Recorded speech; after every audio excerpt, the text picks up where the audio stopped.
যেখানে দাঁড়িয়ে আছি এটাই হচ্ছে সেই নুরা মাঝির ঘাট। আর এই ঘাট থেকেই কিন্তু আমরা দেখতেছি যে যেটা হচ্ছে কন্ডা থেকে উনালের যে মানুষ পারাপার হয় এই মাঠ দিয়ে 11 তারিখে সেটার অনুষ্ঠানটা আয়োজন করা হয়েছে। আর এইবারই সব থেকে বেশি বড় অনুষ্ঠান করা হয়েছে, অন্যবার কিন্তু এরকম আয়োজন করা হয় নাই, এবারই প্রথম যে এই নুরাঘাটি মাঝির যে অনুষ্ঠানটা করেছে। এখানে কিন্তু গান করা হবে 11 তারিখ 10টা থেকে। যারা স্থানীয় আছে তারা কিন্তু জানিয়েছে যে আগামী 11 তারিখ ঠিক 10টা থেকে কিন্তু এই গানটি মানে পালা গানটি অনুষ্ঠান করা হবে। কোশ্চেনটা হচ্ছে যে আমাদের কন্ডা যে ব্রিজ সেটা হচ্ছে তালপুটি বলিভদ্র বাইপাল থেকে যেখান থেকে আসেন আপনি শুধু অটো থেকে বলিভদ্র অটো থেকে কন্ডা কিন্তু আসলে হয়। আপনার এলাকার মুরব্বীরা যারা আছে যে এবারে বড় অনুষ্ঠান করবে। হ্যাঁ, আমার এক চাচা আছে, চাচার আমি আইছে কুলি দিয়ে কালেকশন দিছে। আমি ধান দিতে না আমার বাপের, আমার বাপে কোথায় উঠতো ও হন আমরা উঠাই না, কারণ হন নগরটা পার করি ধান চালে আর উঠাই না। হুকুম দিতে আমরা আমার কোয়ানটা উঠে লই যাবো 11 তারিখে।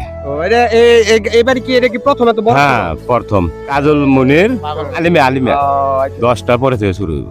এর আগে পাড়ের ভিতরে এই জবরদস্ত শুনছি যে এই নুরাঘাটের মাঝি যে ঘাটটা, এই ঘাটটার মধ্যে আগে আমরা ছোটবেলায় দেখছি এখানে যে নৌকা বাইতো তার নাম হলো নুরা মাঝি। আর আমাদের তখন টাকা লাগতো না, আমরা টাকা ছাড়াও পার হইতাম। বৈশাখ মাসে তারা ধান কাটিয়া আমারও সুগন্ধি কন্ডা এলাকার থেকে সে ধান নিত।